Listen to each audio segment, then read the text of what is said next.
Coach Steve Hayes, thank you so much for coming on the Christian Coach podcast. Our first question is always, what does it mean to you to be a Christian coach?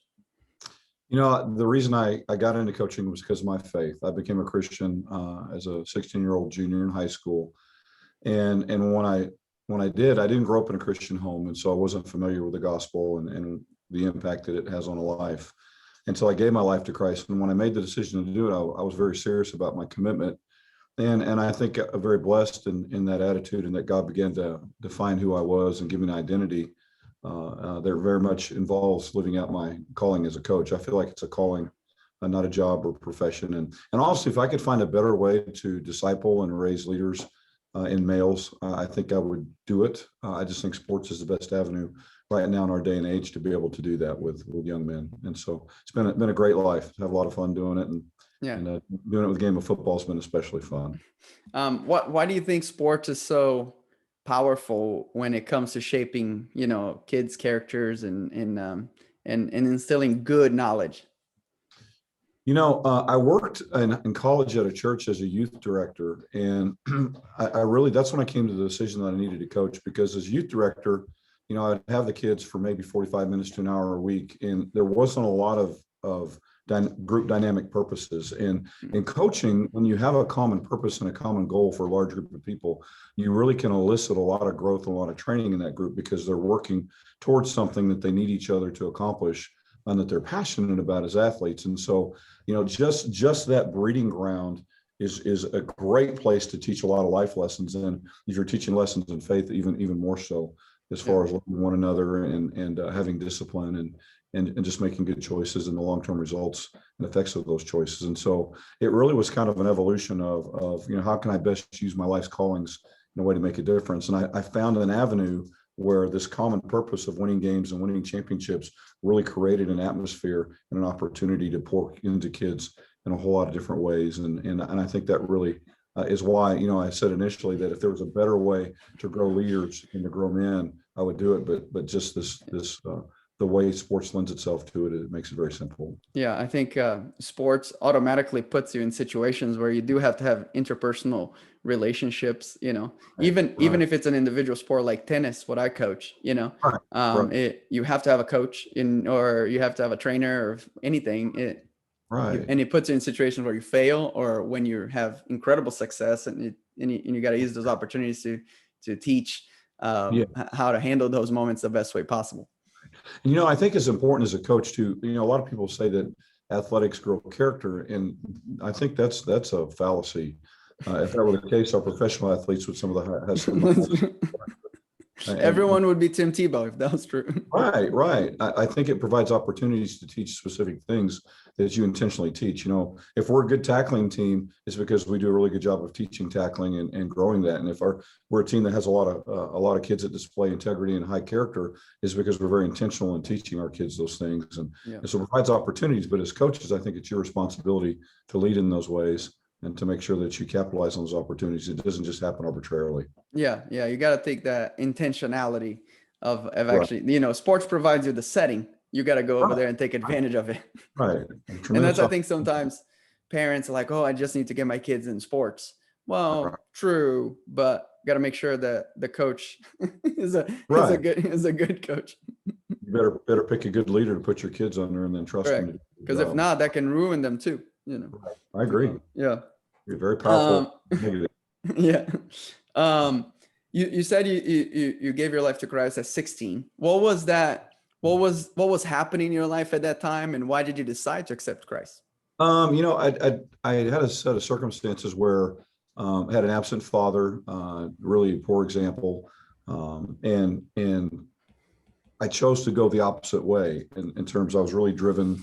I was an incredibly good student and a good athlete, and had a lot of success in those areas. And so I was very independent and self-dependent. And so I had some friends in high school, which is such a cool story, that had just decided over a period of about 2.5 years that I was going to know the gospel and have an opportunity to know Christ, and work very diligently to present that to me. And honestly, I think what got me was that if the gospel was right, I desperately needed it, no matter how independent I was. And there came a moment where I was like, you know what, I need to get this question answered. God, if you're real, I want to know you. If you're not real, I want to be free from this doubt and be able to live the life the way I think I should live it. And God, in some incredible ways over about a 3-month period, revealed himself to me and just revealed how much he loved me and that in fact he was my heavenly Father. And my life's never been the same. It's just, I'm so grateful for my friends' persistence in praying for me and living out a life that modeled Christ and their unwillingness to let me go to hell. Yeah. Changed everything.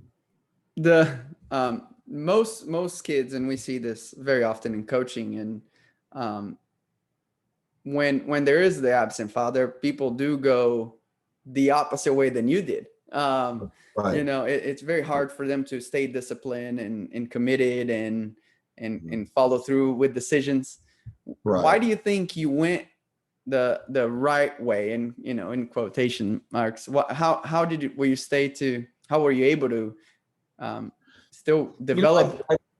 That's a great question. And I think before I found Christ and a reason for living my life purposefully in the right way, I think it was motivated more by anger, and that I didn't like my dad. I didn't like the life that he led. I didn't like what he did to our family. And so I was going to do everything to be exactly the opposite of him. Where now I have a heavenly Father that I'm striving to do things exactly like he does it. And that really is the flip of the gospel. And so, my dad had a lot of substance abuse issues and a lot of character issues.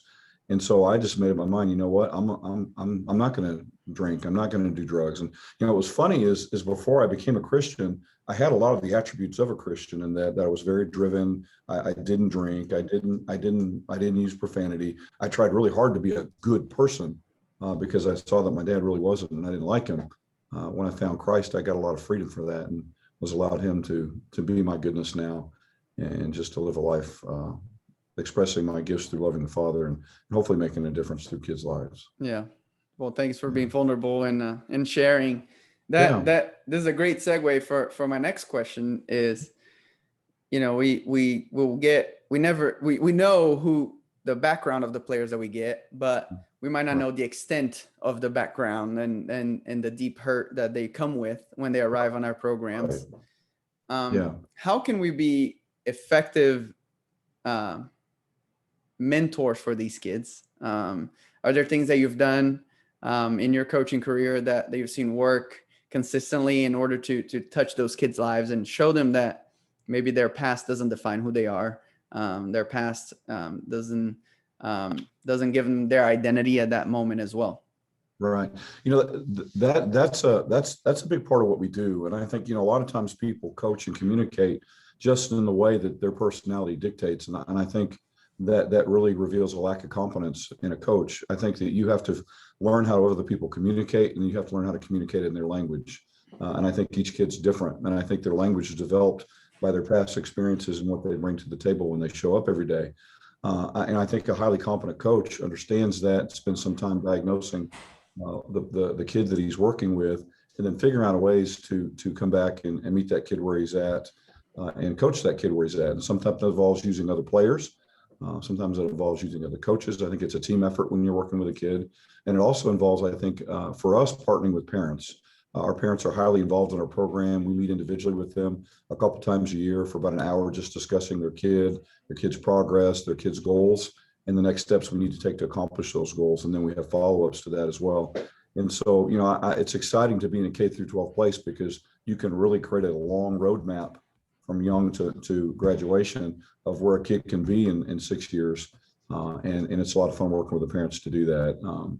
It's a great life. I mean, I think people that really devote themselves to it. I think the other thing too, with today's athlete, I think the very first thing you have to do is gain their trust. I think there's a lot of kids that come from backgrounds that cultivate mistrust. And I think in order to do that, you have to genuinely care about them. It's hard to get a person to trust you if they don't genuinely know that you care about them. And that takes time. That takes being in a relationship with a kid, getting to know a kid outside the sport, and to not have a transactional relationship with that kid. I mean, if the only value of that kid to you is what he can do for you on the team as far as wins and losses, you're not going to build a great trust relationship with him, and you're not going to elicit the potential of that kid. And to me, what's more important is to create their potential for life. Honestly, we want to create young men that we shoot out into the world as sharp arrows, that change the world and model Christ. And it's more desperately needed now more than ever. One of our core values is this idea of being dangerous and good. We want to grow men that are dangerous and good, and we want to send them into the world on that mission of living out their faith in a way that's dangerous and good. Because I think our Father is dangerous and good. I don't think he's weak. He's meek. He stands and fights for the defenseless, for the weak, and those that can't fight for themselves. He fights for injustice. And I want our kids through the sport of football to learn that they're men who have what it takes, and they've been called to do the same. Yeah. I was in a groups coaching one time, not a Christian groups coaching, but talking about punishments and how do you handle those things. And one coach asked the other, who had been there coaching for a very long time, and he was a track coach, and the coach asked him and said, how many times is too many how many times to fix, a player? And he said, how fast does he run the mile? And I was like, I don't know if I agree with that guy. I think, it's, you got to set some standards. You got to build a culture of excellence, regardless if the person is Usain Bolt or if the person is just a scrub off the street. If they're on the same team, they should be judged by the same values. But it's what you just said. I think it's been intentional in getting to know those players and teaching them that their excellence is good, and that excellence should be pursued. Yeah. Another part of that is, you have a football team, and so you have hundreds of players maybe, or so. College definitely have hundreds of players. And so a lot of the relationship building falls on an assistant coaches, their position coaches, because then they only have 10 to 15 players. I have a two-parter. First one, how do you empower your assistant coaches to take charge? And second, how are you able to develop those assistant coaches, not hinder them, so that they feel free enough to be your messengers to those players? Does that make sense? Yep, it does. Okay. I have very, very high expectations for the coaches on our staff, but I also understand that you cannot have high expectations if you don't resource those expectations. It's unfair to ask somebody to do something and not equip them to do it. And so we spend a lot of time growing our coaches in our culture, how to communicate our culture, and how to work with kids in regards to that. We have 6 tenets to our culture, and I know this ties into something that we want to talk on later on, but our coaches, I firmly believe, what the Old Testament says about being a leader, and that when the Israelites asked for a king, God had 2 requirements for a king, and that was that he pick them and that he have a handwritten copy of the law. And so each one of our coaches, if they're going to lead their groups, creates a handwritten copy of our core values and our mission statement, and then goes through some training that we do. We use a lot of Focus 3 stuff. Brian and Tim Kite, their format and their platform, and how to relationship and build trust with kids and get them to a place where they can have a high expectations for them. And so we spend the time equipping our coaches with the message and how to deliver the message and how to model the message and how to coach and enforce the message. And then we expect them to do that. And each coach has a family group that they're responsible for. We have 10 varsity coaches. And so each coach has about 9 kids in his family group in the high school level. And they're responsible to make sure that their group knows the culture, lives the culture, and understands the expectations of the culture. And really their groups living out of it is a reflection of them and what they're accountable for. And so I would never ask them to do that if I didn't take time to grow the culture in them and to live it out myself. And so my coaches are kind of my family group, and kids are their family group. And ultimately what's happened now in the year and a half that I've been back is that our kids now are leaders in our culture as well. And they're pouring that into our middle school kids and teaching them the culture. And so we have another level of extension now that I think is really going to reap a lot of rewards in our boys in the next couple of years as we go down into the lower grades.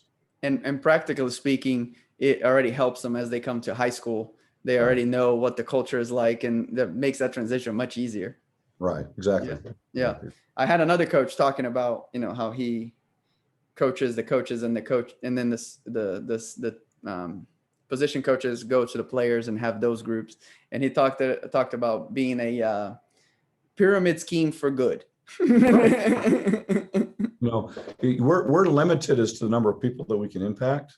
And so you have to create evangelists who will take that Sure. message out. One of the other things that we do as well that's pretty neat is we have culture training for our parents, and we teach our parents how to grow our culture in the community. And we also do that by position. And so my assistant coaches work with the parents of their position group in going through that parent dangerous and good training. We call it dangerous and good parent training. And we teach our parents how to be dangerous and good parents, which, I think is really a missing piece for a lot of people, because, you don't know just naturally how to navigate your child through athletics. You know that you want them to have a great experience and you love for them to be successful, but what does that look like? And I think as coaches, we could do a lot by partnering with our parents rather than holding them at arm's length and helping them to understand, okay, this is what it looks like. Here's how you can help your kid be the best. This is how communication should look. And this is what you can expect from us. And this is what we expect from you. And that includes even conversations in the stands. What happens if they see somebody that breaks a program window, and how we repair it, how we restore those relationships. And I think all those things are, we have high expectations for our programs and what we want. It takes a lot of training at every level to see those things manifested. People have to know what you expect, and they have to know how to carry out those expectations. And we want to do that even at the parent and community level as well. Yeah, that's phenomenal, because I think I coach a college, and a lot of coaches that I talk to don't want to even deal with parents, right? Because you got the umbrella parent, and they're just helicopter parent, all different names of parents now. And they even, and I'm like, I don't think so. They're sending, at least in my case, they're sending their daughter to a different place for 4 years. That I feel like I owe them something. I owe them the respect, and I need to explain to them what I'm all about, what the program is all about, and get them to buy in, because that will make my recruiting job much easier, right? If the parents are chirping on this recruits here, oh wow, Liberty coach reached out to me and all this, and instead of, no, I only talk to the player, she's an adult, and those 18-year-olds are not adults. So even in your case, 14, 15-year-olds are not close to being adults. Well, and what you find out is there's, there every now and then there's a crazy parent, but more often than not, there's a lot of really, really good parents out there that can be really, really good leaders for your program if you just give them an opportunity. And I think for us coaches, if we're not careful, we let one bad parent keep us from utilizing the opportunity to create a lot of good friendships and good leadership opportunities with the vast majority of good parents. Yeah, I think that also goes, my next question is, culture building, right? And you talked about culture training for parents. Right. Well, what are some practical steps that you've used in the past, or you currently use, that maybe a new coach coming in, taking over a program for the first time can do right away in order to start building that foundation, so that then later they can build upon it? I'm sure it's probably been said on this podcast many times by other people, but your culture is what your kids and coaches do. It's not what's on a piece of paper. And I think first and foremost, as a head coach, you have to define for yourself what good culture looks like.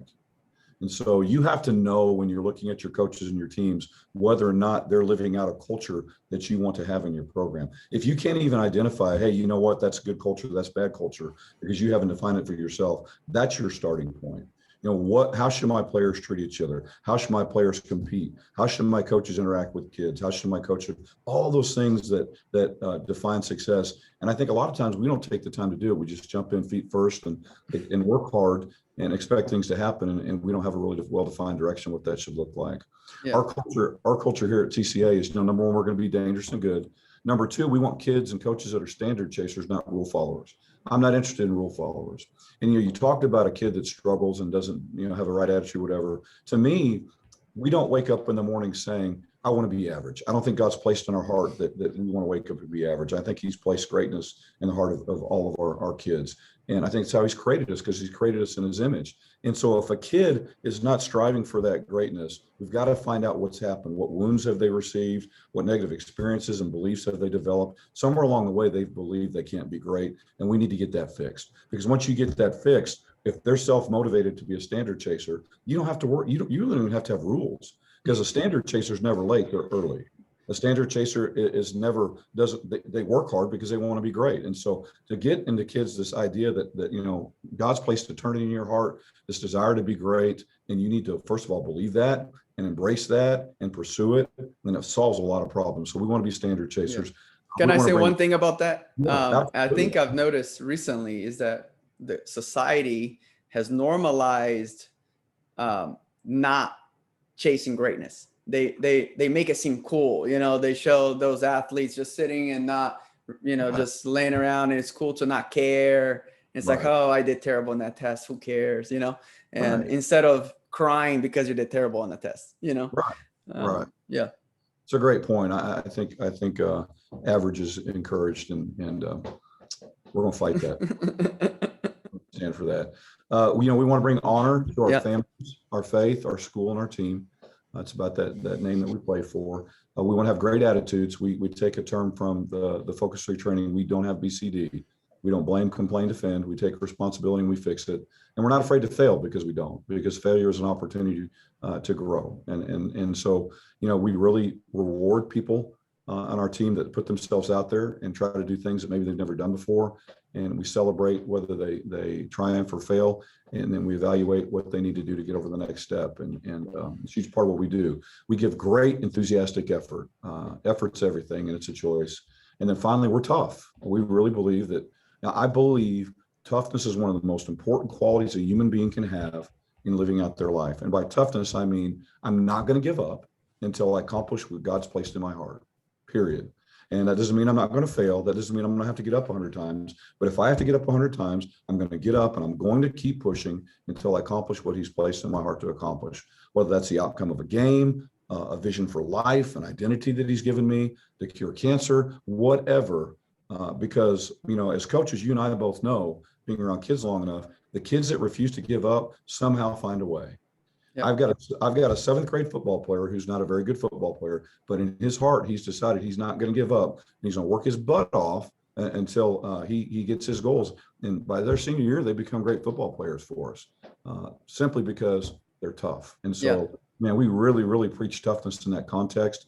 It's not a toughness that we're going to bully people. Or we're gonna knock somebody's head off. It's a toughness of, hey, you know what? This is what I want, and I'm not backing down. And I think that's such an incredible virtue for our kids to have. And I think that's what faith is. I think faith says, I don't see it, but I believe it, and so I'm going to pursue it until I get it. And I think that's how we teach our kids to live life faithfully. Yeah, football is a little easier to teach that kind of toughness, but I think society has told Christians that we're supposed to be soft, that we're supposed to be just take it and suffer well.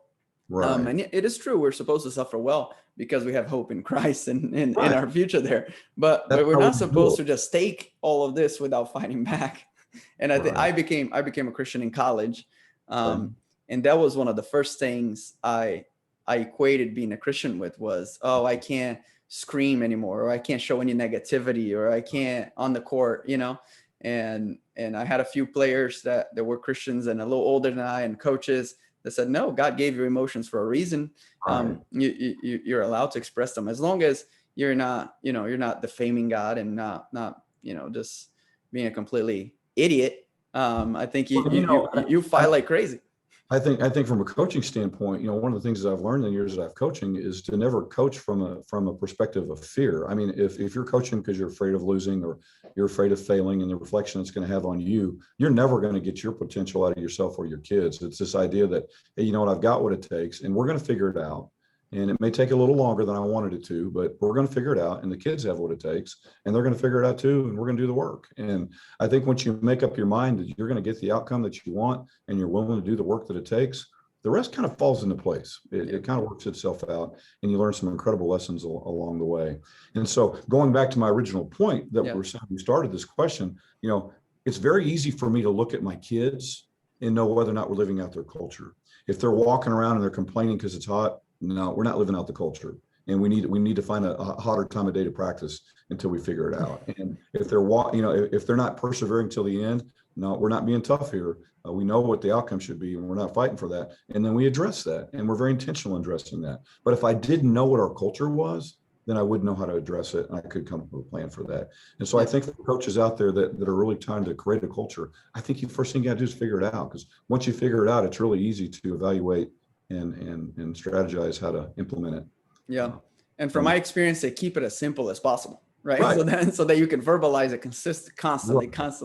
Right. I heard another quote say, If your kid can't repeat your culture to you, if you correct. our kids know we don't BCD, and they know we're tough, and they know dangerous. We break on dangerous every time we break.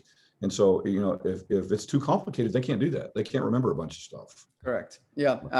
I heard a coach say that if the players can't mock you by imitating you, then you're doing a terrible job. Right. That's so true. You're exactly right.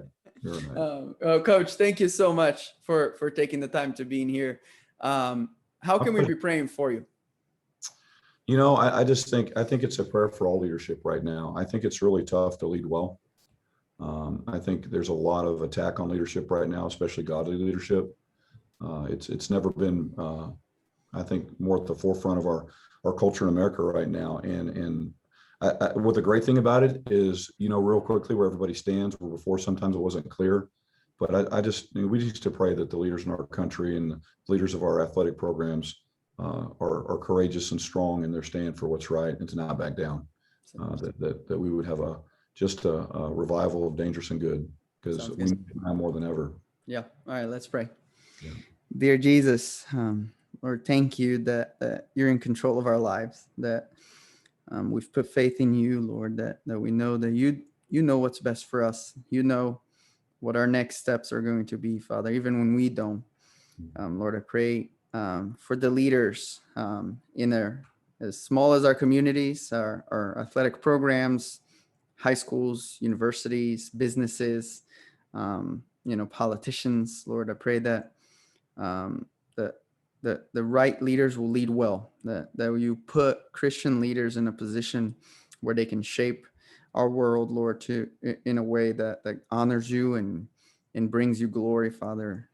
Lord, it's a great time to be alive, because we can be great witnesses to this world, but it's also a hard time to be alive because so many things are shifting, and it looks like common sense is going away. Lord, I pray that the leaders who know you will not back down, that they'll stand up for what's right, stand up for the hurting, and be able to be great representatives of you to everyone they come in contact with. Thank you again for Coach Hayes and his leadership, and allow him to be in a position to impact young men for your kingdom. In your name I pray. Amen. Thank you. Yeah. Coach, my last question is, what if you only had 10 minutes to talk to your 25-year-old self?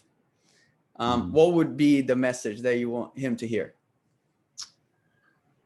Man, first thing I think I'd say is just always be encouraged, because it's going to be a great trip, and it's going to be worth it every step of the way. God has so blessed my life from the moment that I came to him as a junior high school. I just look back on the story that he has told, and it's just been awesome. And I'm so grateful for all the hard times. I'm grateful for the victories. And I think I would encourage my 25-year-old self that, because I think at 25, you have so much uncertainty and worry and fear about how things are going to work out. And I don't think I enjoyed it nearly enough. And so, when I look back on it, I was like, wow, why did I ever worry? Why was I ever concerned? Because he was in it all. He was in it all. And man, what incredible. And I think that's a great thing about remembering, is you don't remember nearly as much of the bad stuff as you do the good stuff. I think it's great the way God created us that. But I'd really encourage my young self to just be encouraged and persevere and press on, because it was going to be worth it. And man, to enjoy every second of it, because it's all good. It really is. And it goes by fast. It does. Yeah. I think looking back, I'm 31 right now, and looking back, it almost feels like a blur from 22 until my kids were born, when I was 27. Like, right. I just, I wish I was a little bit more present in that moment, Well, I'm going to tell you, it gets just faster.